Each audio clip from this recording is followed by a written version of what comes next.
Ao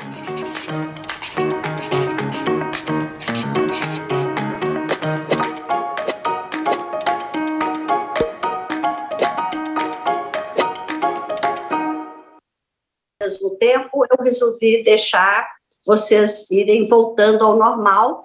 Parece que a gente está entrando numa normalidade nova de ensino híbrido, de insegurança, é claro, mas a gente avançou muito ano passado em várias coisas, fizemos um esforço, a rede estadual foi excepcional, o trabalho do centro de mídias, enfim, todos nós trabalhamos muito e estamos superando essa fase tão difícil da vida brasileira. Mas eu quero avisar o seguinte, eu estou retornando, reinventando em alto estilo. O meu convidado de hoje é uma pessoa que muitos de vocês devem conhecer de nome, pelo menos, é o professor Francisco Soares, que carinhosamente nós chamamos de Chico. O Chico é matemático, fez doutorado em estatística nos Estados Unidos, pós-doutorado em estatística também nos Estados Unidos, ex-presidente do INEP, ex-presidente da ABAV, que é a Associação Brasileira de Avaliação Educacional.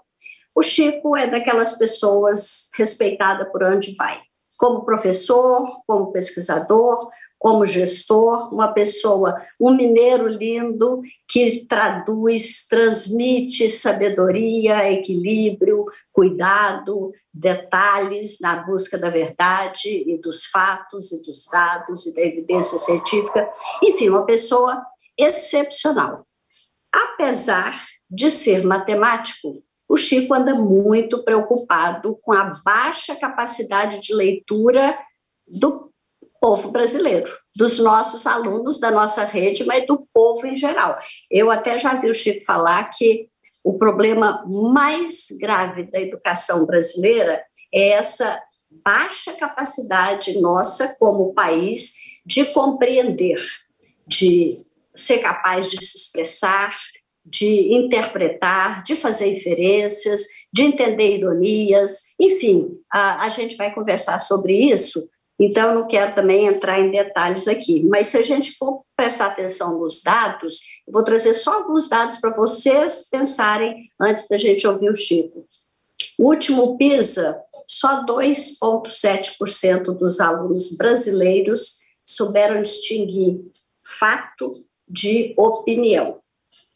Se a gente olhar os dados da ANA, que é a avaliação de alfabetização, que, aliás, foi feita quando o Chico era presidente do INEP, se eu não estou enganada, acho que estou certa, a nossa capacidade, não é, de alfabetização, a nossa capacidade de crianças até 8 anos, de leitura, de escrita, de matemática, é todo muito baixo, vou deixar os dados por conta dele. Mas, às vezes a gente ouve o professor falar, toda atenção é para a língua portuguesa e matemática, parece que a minha disciplina não existe. E não é assim. Todas as disciplinas são igualmente importantes. Mas linguagem e matemática são mais do que disciplinas, são quase que ferramentas que nos ajudam a estar no mundo. É a nossa capacidade da linguagem, de compreensão, de expressão, de comunicação, de interpretação, e a nossa capacidade de raciocínio abstrato, de pensamento crítico, de pensamento criativo, tudo isso dependendo muito da linguagem, é que faz a nossa vida ser de um determinado nível ou não. E como país, nós temos um problema grave. Então, com muita alegria, muito feliz por você ter aceito o meu convite, Chico, eu passo a palavra para você, te pedir algumas considerações sobre essa situação grave da nossa capacidade de leitora no Brasil, e você está com a palavra para falar o que quiser. Eu sei que você trouxe o PPT, eu sei que a gente vai ter uma grande aula hoje. Muito obrigada com você. Muito obrigado, Raquel, é um prazer estar com você, estar com todos os professores que estão nos acompanhando aí da rede de São Paulo. São Paulo é o maior estado brasileiro em termos de população, mas também é de onde saem muitas inovações, e eu estou preocupado nesse instante com essa inovação que a educação brasileira está precisando, daí minha vontade de falar. Raquel disse que eu sou formado em matemática. Sim, eu sou formado em matemática, mas eu não sou matemático há muito tempo. Eu estudei estatística e depois eu estudei educação. Eu fui para a educação, como a gente diz aqui em Minas, de mala e cuia. Então, eu penso os problemas da educação com o conhecimento que eu adquiri, primeiro na estatística, mais anteriormente na matemática. Mas eu estou do lado de todo mundo dizendo, puxa, nós podemos ser melhor em termos educacionais com aquilo que temos. Nesse sentido, eu quero dizer que o que eu vou defender, no limite, não tem nada de novo, mas o alinhamento de todas essas coisas é extremamente importante. Eu vou pedir o Carlos para colocar o slide. Você pode colocar. Eu, basicamente, vou falar com vocês da avaliação, é a minha área, mas é a avaliação para a aprendizagem. Eu queria que essa fosse a primeira ideia que vocês guardassem. Eu estou muito preocupado em que a nossa avaliação, no caso de hoje da compreensão leitora, ela se torne uma ferramenta para o aprendizado. Raquel, eu estou aqui sem ver, ele já apresentou o primeiro slide? A minha, que está pouco nítido, mas já mostrou o mapa e passou para a compreensão leitora. Você quer que ele volte no mapa? Não, é porque eu não estou vendo, então... Deixa eu explicar para todo mundo o que ocorreu. Aqui na minha casa, vocês estão vendo o meu escritório, 10 minutos antes de começar a live, a luz foi embora, a energia foi embora. Então, eu estou falando do celular e houve uma certa improvisação aqui. Em particular, o que vai me perturbar um pouco é essa possibilidade de eu não estar vendo. Mas encontraremos a solução com sua ajuda, viu, Raquel? Então, porque eu vou te falando qual slide. Isso, exato. Pedindo ao Marcos para voltar nesse mapa, por que eu coloquei esse mapa que está aí? Porque eu vejo o aprendizado daquilo que realmente importa. Então, você vai pegar um desses pontos que está e vai cadê esses pontos aí da direita. Nessa trajetória, você vai precisar de referências. Então, é isso que a gente diz. A palavra competência é uma palavra que é uma palavra polêmica, às vezes, no ambiente educacional. Ela quer dizer exatamente isso, é a mobilização dos conhecimentos, das capacidades para produzir algo. O que me interessa hoje é a compreensão leitora. Então, essa é a ideia, mobilização. Para fazer a mobilização, eu preciso ter repertório. Passe o próximo, Marcos. O próximo slide, eu estou dando uma definição de compreensão leitora. O que é a compreensão leitora? Vocês vão reparar que aí eu estou dizendo, olha, é entender textos e estou chamando a atenção que a gente precisa, basicamente, de 3 grandes categorias de texto. Eu preciso do texto literário, né, seja por uma questão cultural, seja por uma questão de aprendizado, do texto informativo, para a gente viver na sociedade, se informar, né, seja o muito específico, como na receita, seja no necessário, como nas bulas de remédio, mas seja também por prazer, para a informação. Mas há um terceiro tipo, a professora Raquel colocou, que é o texto que a gente precisa para aprender outras coisas. Quando ela disse linguagem, ela estava dizendo, eu penso, me expresso e aprendo através dos textos. Então, eu estou defendendo que na rotina da escola, a criança tem que ter oportunidade de enfrentar textos nesta diversidade. Claro que essa diversidade terá diferentes tipos, diferentes gêneros. Entretanto, eu estou insistindo que eles devem ter uma diversidade de complexidade. No Brasil, isso é pouco falado. Imagina que a gente não pode deixar a criança estar exposta só a textos muito simples. Entende? O que é um texto simples? É de vocabulário simples, estrutura frasal também pouco elaborada, né? Porque a vida não é assim. Pode passar, Marcos. O próximo, Raquel, qual que é o próximo slide que está aí? É o que fala os objetivos de aprendizagem. Então, quando a gente fala... Então, eu falei de compreensão leitora. Tá? Isso está na BNCC, está no Currículo Paulista, está em todos os currículos. Mas aí tem um momento que você tem que falar exatamente em que consiste a compreensão leitora. Né? Diz a lenda da minha família que um dia o meu pai teria dito o seguinte: eu estou interessado nos grandes problemas da humanidade. Só que a vida, ela não é feita dos grandes problemas, ela é feita também dos pequenos problemas que precisa uma família no dia a dia estar enfrentando. É uma fala mais feminina, né? Então, quando a gente fala compreensão leitora, a gente tem que traduzir essa compreensão leitora em coisas muito concretas. Então, que são 3 as dimensões que eu gosto de insistir, apoiado na literatura. A compreensão literal, a compreensão inferencial e a compreensão analítica. Perceba, isso não são coisas dissociadas. Qualquer leitura, você tem que passar pelas 3 possibilidades. Então, a primeira coisa para a gente trazer a compreensão leitura para o concreto da vida é perceber que eu tenho essas 3 dimensões. Tá? De onde eu vou tirar isso? Eu vou tirar isso da BNCC.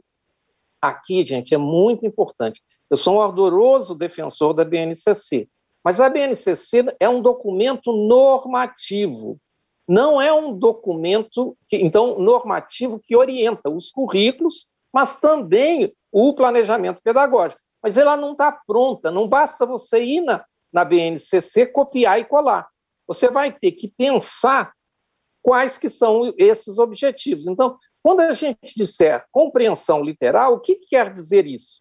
Quer dizer, quais são os objetivos concretos dessa compreensão literal? Qual que é o próximo, Raquel? Antes de entrar o próximo, o Marcos pode até tirar um pouquinho, antes de entrar o próximo, eu queria chamar a atenção, você está falando coisas muito importantes, quando você começou a falar de competência, que é essa mobilização dos conhecimentos, houve um pouquinho de falha do seu som. Antes da gente avançar, você podia falar um pouquinho. Então, BNCC, a gente está falando de competências, de habilidades, de objetivos de aprendizagem. Você deixou bem claro que importantíssima a BNCC, ela é um documento conceitual, ela não é um documento operacional. E na tradução do conceito que está lá, a gente tem que pensar pedagogicamente, não é? Você acha que eu resumi mais ou menos certo? Você resumiu muito bem. Eu só vou insistir um pouco na questão da definição, porque se a gente olha a definição, a gente conseguiria criar uma linguagem comum. Tem uma crítica muito correta da educação que eu tive lá no interior de Minas, onde a educação não tinha nada com a vida. Então, houve uma grande mudança, onde a gente está dizendo a educação é para a vida. O que a gente tem na vida? A gente tem os problemas, várias ordens. Como que eu resolvo um problema? Mobilizando 3 grandes coisas: os meus conhecimentos, a minha capacidade, o meu saber fazer, o meu know-how, por assim dizer, que a gente chama na literatura internacional de habilidades, e, finalmente, uma coisa nova, mas importante, que são as atitudes e valores. Quer dizer, nós somos, tudo que a gente faz dentro de uma sociedade. Portanto, isso impacta muito as soluções que você vai tomar. Então, a competência significa mobilizar. Ora, mobilizar o quê? Então, a gente precisa aí mergulhar. No caso que nós estamos interessados na compreensão leitora, eu vou mobilizar essas habilidades de leitura, essas 3 que eu falei. Tá? Então, a BNCC, eu não gosto muito, Raquel, de falar que ela precisa ser traduzida. Entende? Eu gosto muito do que você falou em seguida, que é operacionalizada. Então, é um conceito o qual eu aceito, mas que eu preciso saber como que ele se ancora aqui. Tá? Bem, o que eu, então, estou defendendo? Raquel, eu acho que eu vou me libertar um pouco aí, porque como eu não estou vendo, eu vou me libertar um pouco. O próximo slide não está aqui, mas eu tinha visto que ele mostrou e depois tirou. Se você quisesse pautar, é aquela trilogia, né? O que ensinar, como avaliar. Mas vamos nos libertar um pouco e vai falando, está tão bom te ouvir, Chico, eu adoro te ouvir. É que Então, eu estou falando de compreensão leitora, e isso é que eu queria. Quando você perguntar, o Chico falou de quê? Ele falou que a criança precisa aprender a ler. Então, por que aprender a ler? Porque tudo é leitura, tudo é texto. Tá? Então, onde está a minha reflexão que eu tenho procurado falar? Primeira coisa, quais textos? Isso é absolutamente importante, porque se você pensa um projeto pedagógico e aceitando a importância do texto, você está dizendo quais textos têm que estar na rotina da escola. Então, eu tenho que escolher isso com muito cuidado. Por quê? Porque esses textos vão impactar a criança, vão impactar os professores, vão ser a pauta de interação das famílias que podem com os aprendizados dos filhos. Então, o texto é muito importante. Então, eu estou dizendo, eu falei agora há pouco, quais textos? Então a escola tem que escolher textos literários, textos informativos, textos acadêmicos. Agora, feito isso, tem uma questão que é extremamente importante e que ela é minimizada no debate brasileiro, que é a seguinte: quais são as perguntas que eu devo fazer para ter certeza de que a criança entendeu o texto? Pense um pouquinho como que essa pergunta é importante. Não basta eu ter o texto, eu quero que a criança aprenda. Mas como que eu sei que ela aprendeu? Quer dizer, eu sei que ela aprendeu quando eu crio perguntas. E aqui, gente, nós temos um problema seríssimo. Quando eu olho as perguntas que eu vejo nos diferentes instrumentos, nos livros, nos testes, no que aparece, eu vejo uma ênfase muito grande na pergunta da compreensão literal. Quer dizer, é como se entender o texto fosse você ficar na superfície do texto. Não é. Então, quando eu digo, você escolheu o texto, você tem que fazer perguntas, eu diria, cadê a pergunta da literal? Tudo bem. Cadê a pergunta da interpretação, né, da integração entre diferentes partes do texto? E cadê a pergunta analítica? Eu gosto muito da metáfora brasileira que fala nas linhas, entre as linhas, para além das linhas. Então, se eu pudesse passar para vocês uma preocupação, e se algum de vocês pudesse ser meu parceiro, eu diria, o que nós estamos precisando? Eu preciso ter um grande acordo pedagógico para dizer quais são as perguntas que devem ser feitas, e não pode ter uma dessas grandes dimensões ausente das perguntas. Grosso modo, tem um exame internacional, o Brasil vai fazer esse exame, é como se fosse o PISA do fundamental, ele chama PIRLS, P-I-R-L-S. Este exame, ele tem uma organização extremamente simples, são 2 textos. Então, a primeira coisa desses 2 textos é que não são textos pequenos. O Brasil, nas suas avaliações, ele está praticando textos de, no máximo, 50 palavras. O PIRLS começa em 400 palavras, percebe? Que seria uma leitura de 5, 6 minutos da criança. Quer dizer, é um texto de fato autêntico. E depois ele tem 15 perguntas sobre aquele texto, que é um número aí, que um experimenta, o outro experimenta, que a gente diria, eu deveria ter, para um texto dessa dimensão, 12, 15, 18 perguntas que, se respondidas, elas me dizem que o estudante aprendeu. Então é isso que o desafio que eu estou colocando é isso, escolher bem os textos e escolher bem as perguntas. Mas eu preciso colocar duas outras dimensões, e aí, Raquel, eu passo para você. Quando eu falo pergunta, eu gostaria que isso caísse na sala de aula. Quem é a sala de aula? É a professora, é a turma e é o estudante. É muito difícil ter o material, ter a resposta do estudante avaliada. Mas isso é muito importante, porque a gente precisa tirar o estudante de onde ele está e levá-lo para uma posição de domínio maior. Então, a avaliação formativa, ela envolve essas 3 dimensões. Primeiro, entender o que o estudante precisa aprender, portanto, o texto, as perguntas que ele tem que responder, saber onde que o estudante está e onde que ele vai chegar. Como que eu concretizo isso? Eu concretizo isso dizendo para o estudante, olha, eu te fiz essa pergunta, é uma pergunta que envolve integrar diferentes partes do texto. Olha a sua resposta. Olha uma boa resposta.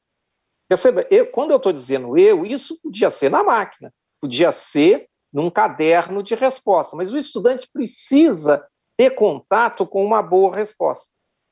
Este feedback, e essa é a última ideia nesse momento, ele é absolutamente fundamental, porque eu estou falando de avaliação para a aprendizagem. Muita gente fala, avaliação envolve você definir o objetivo, criar um instrumento avaliativo para este objetivo. Então, se você está falando de leitura, você tem que oferecer ao aluno um texto. E aí nós vamos olhar a produção do estudante e verificar se ela pode melhorar quanto, ou se ela é exemplar. Tá? Neste processo é que eu crio o feedback. Entende? Então, eu tenho outras avaliações. A avaliação externa, ela também me dá feedback, mas ela me dá um feedback mais para a gestão, mais para a crítica e análise do projeto pedagógico, muito menos para o estudante. Existe um enorme esforço. Quando eu estive no INEP, nós fizemos um enorme esforço de criar um processo de devolutivas pedagógicas. Eu conheço muitas atividades altamente meritórias sobre isso, mas é limitado.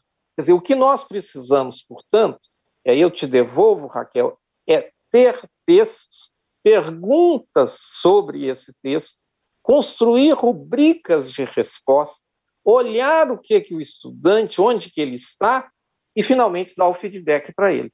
Quer dizer, só que isso não se distingue muito do ensino. Isso é o que a gente faz na sala de aula. Por isso que eu disse, eu não tenho uma coisa aqui revolucionária para dizer.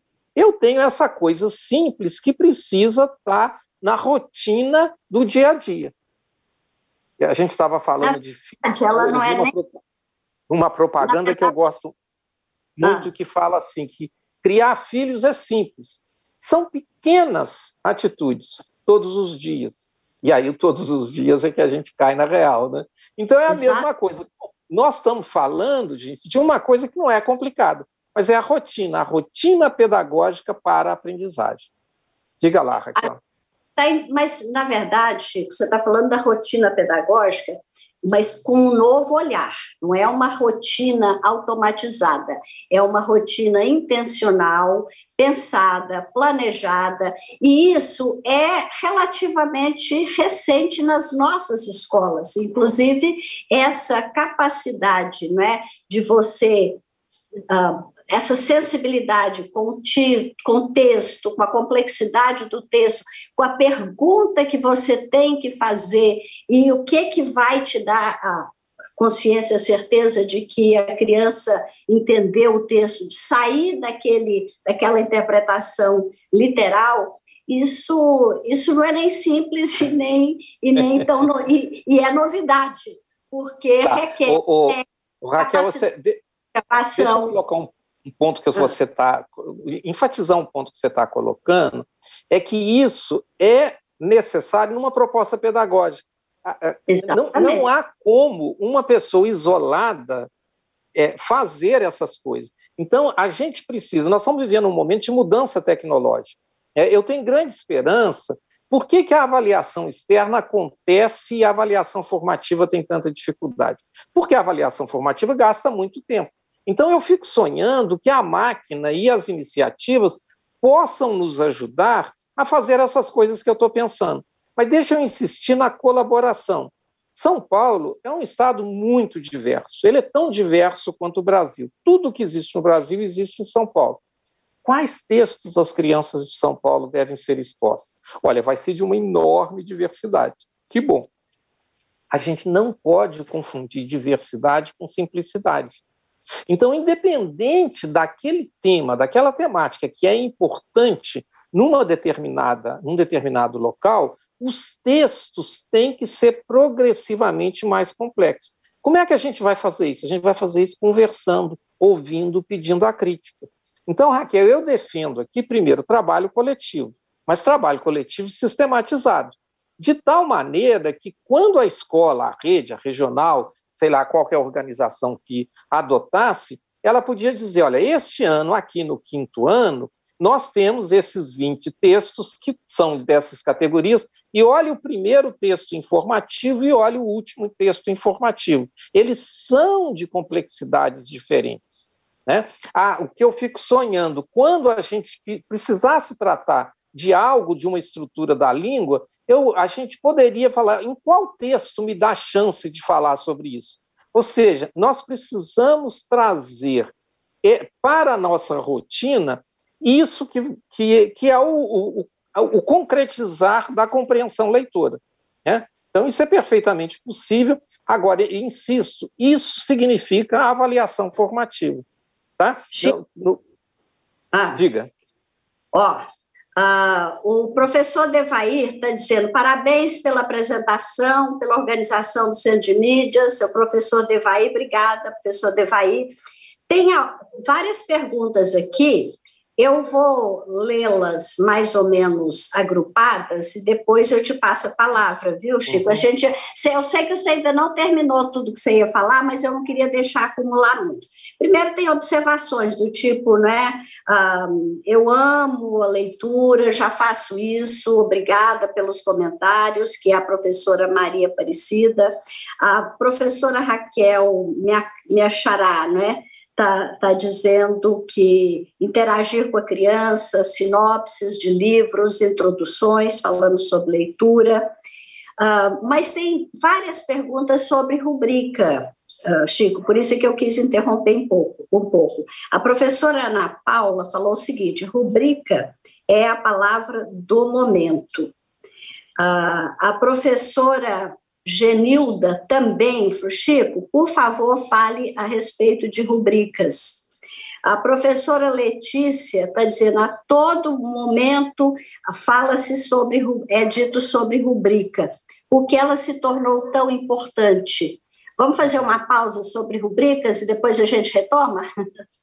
Mas eu vou fazer, mas talvez seja o momento da gente também chamar a Tamires, porque ela vai dar o exemplo concreto. A professora que fala assim, eu já estou fazendo isso, eu sei que estão fazendo, mas agora a gente precisa que isso seja feito no coletivo. Entende, gente? Leitura não é função só da professora, do professor de língua portuguesa. Leitura é um projeto, parte essencial do projeto pedagógico da escola. Então, quando a gente fala das perguntas que caracterizam a compreensão, isso tem que estar escrito, discutido por todo mundo. O que é uma aula de história? Parte é exatamente a compreensão analítica. Entende? Eu entendi as discussões que estavam rolando no Brasil no que antecedeu o 13 de maio.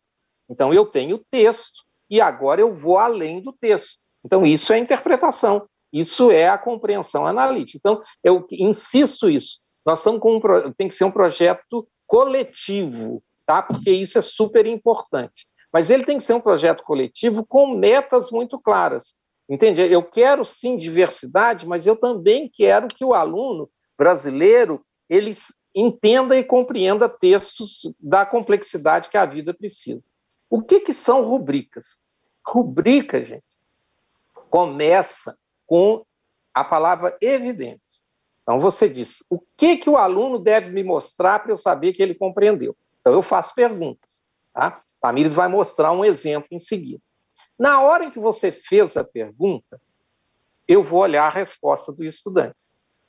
Então, grosso modo, assim como a pergunta, as respostas, elas podem ser classificadas em níveis. O primeiro nível é um nível, aí em São Paulo a gente usa abaixo do básico. É uma resposta muito frágil, frequentemente, às vezes, denotando que a criança não entendeu. Nós estamos falando de avaliação formativa. Eu não vou dar nota para a criança, você saiu mal. Não, eu vou dizer, este estudante precisa de um tipo de apoio, que é um apoio muito forte. O segundo nível, a resposta do estudante, ela é aquela resposta básica. A pessoa ela fez, aqui em Minas a gente fala, ela fez por gasto, entende? É aquela coisa que não chama muita atenção. Não posso dizer que está ruim, mas também não foi. O terceiro nível, esse sim, esse é um nível adequado. Tá? A gente fala assim, o feijão com arroz bem feito é gostoso, eu consumo, etc., mas está bem feito. Eu gosto dessa frase que diz, tudo que merece ser feito, merece ser bem feito. E nós, com a experiência que temos, a gente, sem grandes dificuldades, nós diríamos o que significa uma resposta bem feita.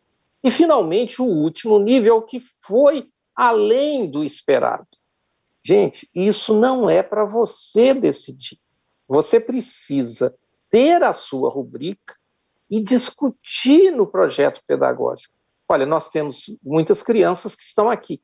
Aprender com o erro da criança. Quando ela, lá no básico, ela deu uma resposta e fala, puxa, tem aqui uma dificuldade. Por que as crianças estão me dando essa resposta? Porque, olha bem, o meu texto tem essa conexão. Eu tenho aqui um conectivo que não foi completamente entendido. Tá? Então, sempre eu tenho que criar. E uma última pergunta, depois que você criou as suas respostas, o seu gabarito, a sua folha, você vai ter que ter a humildade de olhar o que os estudantes fizeram e rever. Ô, Raquel, vamos chamar a Tamires, ela vai apresentar um caso e talvez a gente possa discutir isso com mais concretude. Tá? A Tamires, só para saber, ela é minha parceira, ela tem mestrado em letras aqui na UFMG e tem trabalhado comigo nessas questões de produzir esses alinhamentos. Então vai lá, Tamires. Peraí, só um minutinho, antes de passar, é importante a gente, né, ter a contribuição aí da Tamires, dar o exemplo, mas é que está chegando muita pergunta, Chico, eu vou só para você tomar conhecimento, né? A professora Flaviana disse que Chico Soares, perfeito, muitos professores, não vou ter como ler o nome de todo mundo, comentando que é uma ótima reflexão, uma boa reflexão. A professora Raquel, que é leitura participativa, coletiva, interativa. O professor Marcos falou o domínio das novas tecnologias fará a diferença. Eu acho que a gente vai ter que falar alguma coisa sobre essa leitura digital, Chico, porque tem várias perguntas, tipo, muitas observações interessantes, no entanto, essa rotina que elaboramos com tanto cuidado e até antecipando algumas boas perguntas, mas esse projeto de ler para além do que a escola restringe está mais vivo nesse estudo híbrido, professora Nelma. Então, e uma pergunta, talvez, pontualmente, para você responder antes de passar para a Tamires, para encerrar o assunto da rubrica. Rubrica é um parâmetro de avaliação? Rubrica seria, sim, a sua... a operacionalização da evidência que o estudante te deu. Então, é um parâmetro, eu concordo com isso, mas a criança te deu uma resposta. Agora, quando estou na rubrica, eu estou me preocupado com o que eu posso aprender com essa resposta para empurrar a criança para frente. Então, eu preciso de duas coisas aí. Eu preciso saber o que eu estava perguntando e eu preciso saber o que é uma boa resposta que vai além do estágio daquela resposta daquela criança. Deixa eu pegar desse jeito. Quando a gente dá nota, a nota é muito restrita. E tem uma coisa horrível, mas que é muito comum, que aí você quer dar feedback para a criança. Aí você fala assim, olha, Luísa, a sua resposta foi a melhor da turma. A resposta melhor da turma pode ser horrível, né? Eu costumo falar que, até eu chegar em Belo Horizonte, eu era o melhor aluno de matemática que eu conhecia.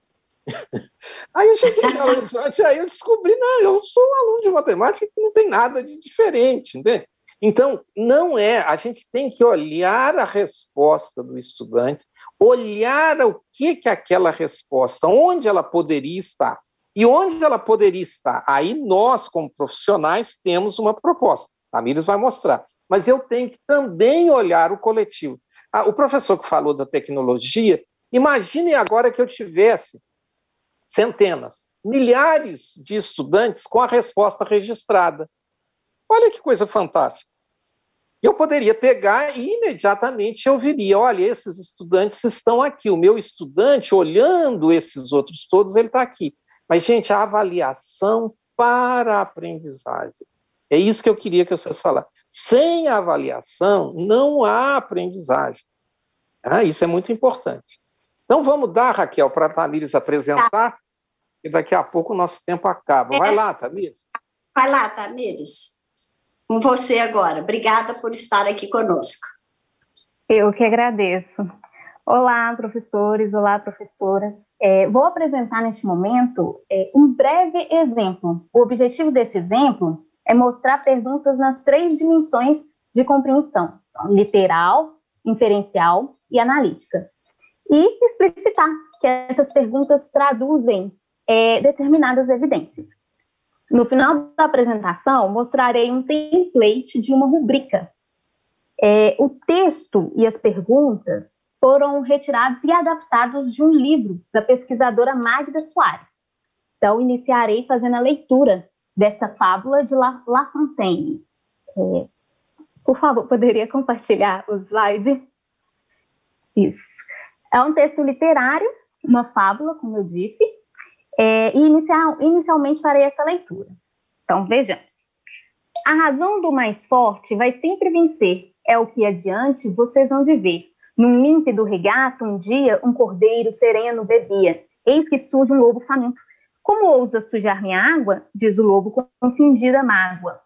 Logo vais receber o castigo por assim desafiar o perigo. Senhor, o cordeiro responde, não te zangues, não vês que me encontro 20 passos abaixo de ti e, portanto, seria impossível macular tua água daqui? Tu sujas, diz o bicho feroz. Além disso, estou informado que falastes de mim ano passado. Como poderia te ter ofendido se não era nascido então e o leite materno ainda bebo? Ora, se não foste tu, com certeza foi teu irmão. Não tenho, então foi algum dos teus, pois que nunca me deixam em paz. Tu tens pastores e cães, necessária a vingança se faz. E no fundo da floresta, com toda tranquilidade, o lobo devora o cordeiro, sem outra formalidade. Pode passar, por favor, o slide, Marcos. Então, nós selecionamos, dentre as várias perguntas feitas sobre esse texto, 3 perguntas para mostrar exatamente essas 3 dimensões da compreensão. Essa primeira pergunta, ela traduz a evidência, determinar as partes do texto que caracterizam um argumento. Então, a pergunta, qual é o primeiro argumento do lobo para justificar a sua ameaça ao cordeiro? Em sequência, fizemos um parágrafo explicativo para essa evidência e para as demais, mas neste momento apresentamos apenas essa para reforçar que é importante ter clareza dessa evidência. É importante o quê? Que essa descrição das evidências, elas sejam de conhecimento coletivo. Pode passar, por favor. Então, vejamos. Nesse parágrafo, assim, falando de uma forma bem breve, mostramos, então, que o estudante, o que ele precisa fazer, né? Assim que ele lê essa pergunta, ele precisa diferenciar, retomar o texto, diferenciar ali as passagens que são expositivas, narrativas, no caso, de passagens argumentativas.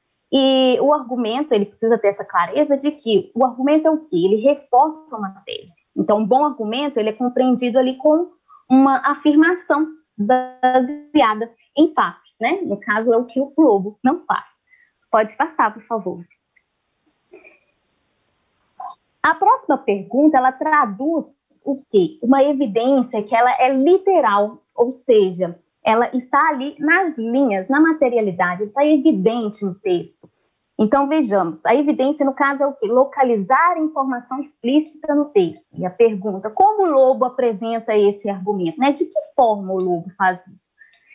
Espera-se, então, que o aluno retome o texto e ele localize ali no espaço mesmo, né, do texto, essa informação que é explícita. Próxima pergunta. A próxima pergunta já entra nessa terceira dimensão, que é o quê? É uma dimensão que ela exige ali uma mobilização do conhecimento de analisar, de avaliar, é algo mais complexo. Então, vejamos, essa evidência é julgar a adequação dos argumentos usados para defender uma tese. Então, a pergunta, no jogo de argumentos e contra-argumentos, qual dos dois tinha razão? o lobo ou o cordeiro? Vocês precisam observar, né, que a partir dessa pergunta o aluno vai precisar fazer um julgamento, ele vai ter que decidir, ele vai emitir um parecer, fazer uma leitura ali analítica, né, baseada em critérios para assegurar a consistência desses argumentos apresentados pelo lobo e pelo cordeiro. E, por fim, apresentamos um template da rubrica. Pode passar, por favor, slide. Esse é um template, construímos esse template, no caso, vocês podem perceber que há duas entradas. Então, a primeira entrada ali é a evidência, né? O que se espera, né? Esse objetivo.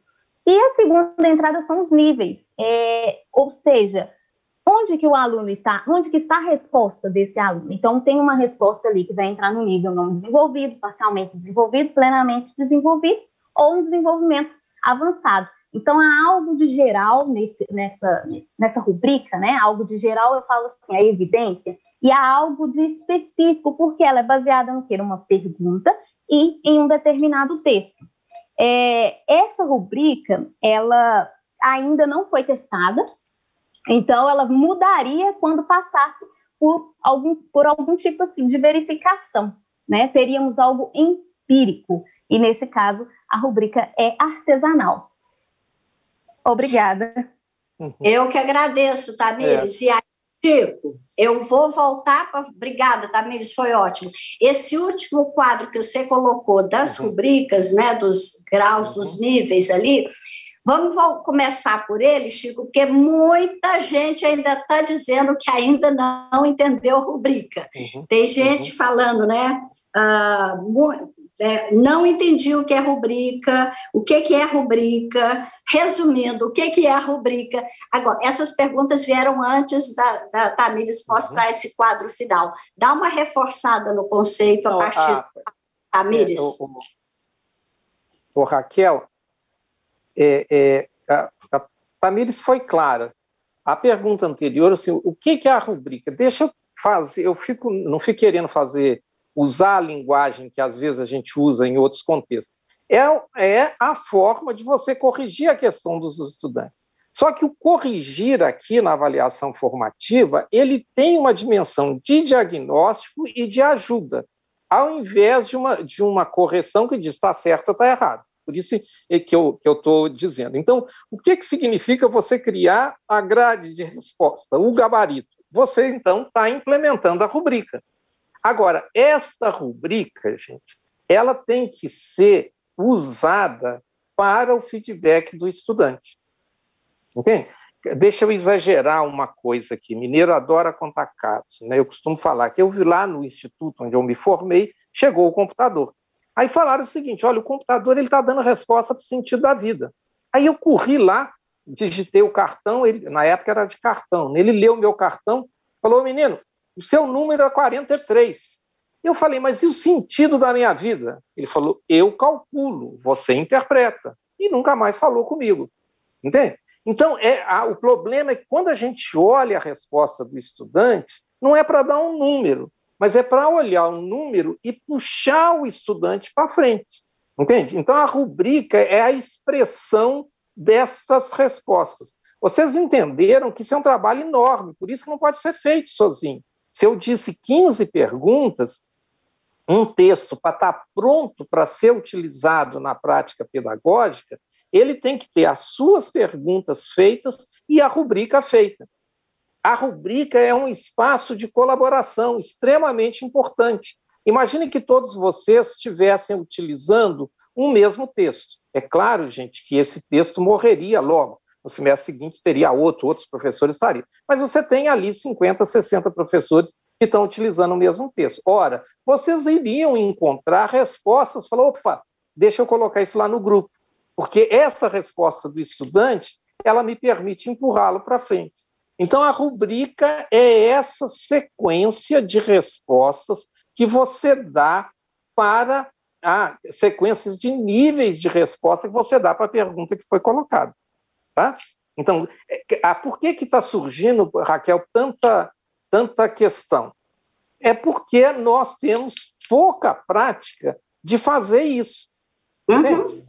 Nós temos pouca prática de olhar. Eu fiz essa pergunta, mas essa pergunta é para os estudantes aprenderem o quê? Entende? Então, esse é aquilo que eu falei, é simples, mas que precisa ser feita todo dia.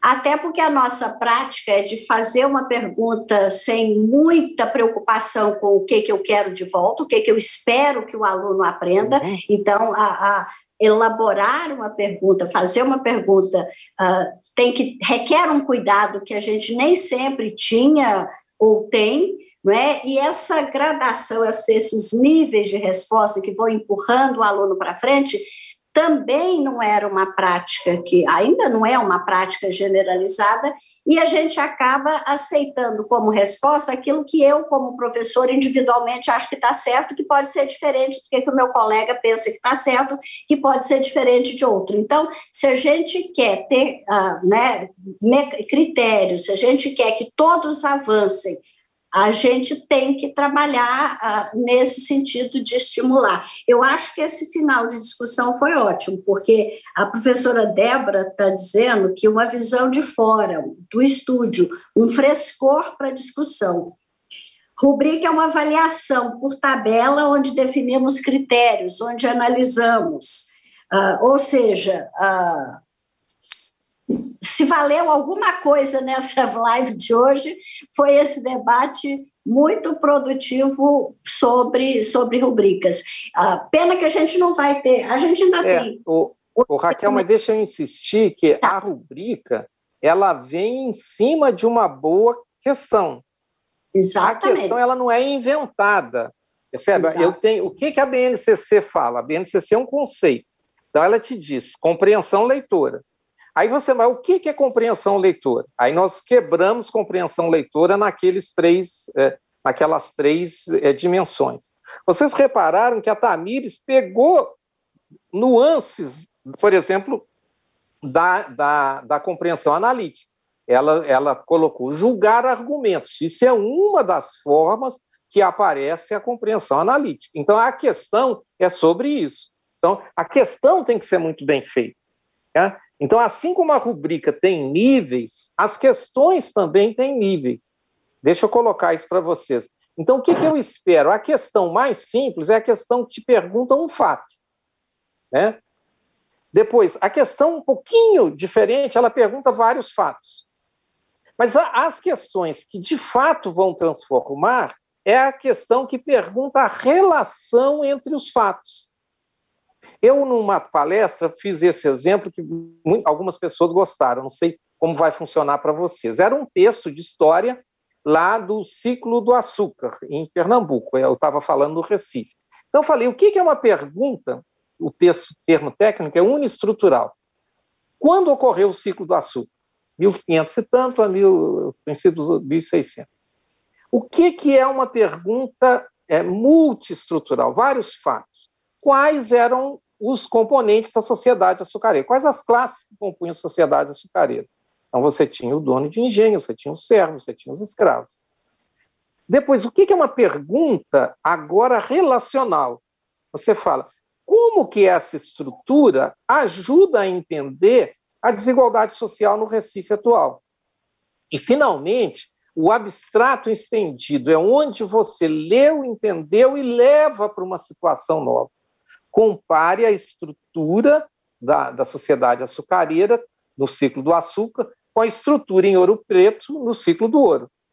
Percebe? Se você não faz essas perguntas, o estudante não ficou desafiado. O que me assusta e por que eu estou falando isso com vocês? Tem uma tese, uma dissertação de mestrado aqui na Faculdade de Educação de Ouro Preto, que olhou as questões que são usadas no SAEB, em matemática. Todas são uniestrutural, todas são fatos isolados. Ou seja, nós estamos praticando uma expectativa muito baixa em relação aos nossos estudantes.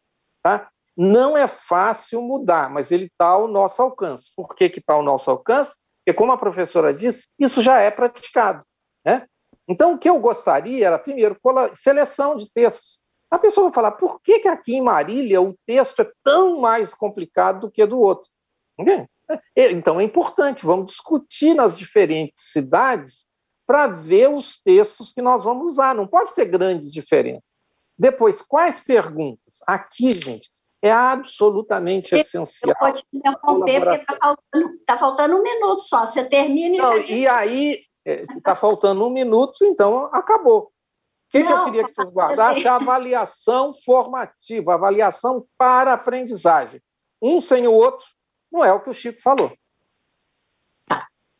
Olha, e leitura é em tudo da vida, permeia tudo, é responsabilidade, tarefa, missão de todos.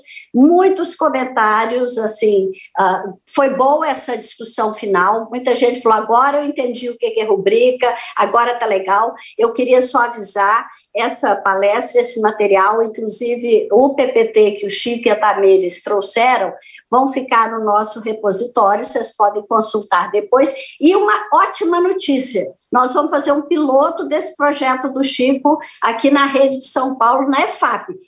A escola que quiser se candidatar pode me mandar uma notinha. Chico, muitíssimo obrigada. Tamires, muito obrigada. Muito obrigada a todos vocês, professores, professoras, coordenadores, supervisores, todos da rede de São Paulo.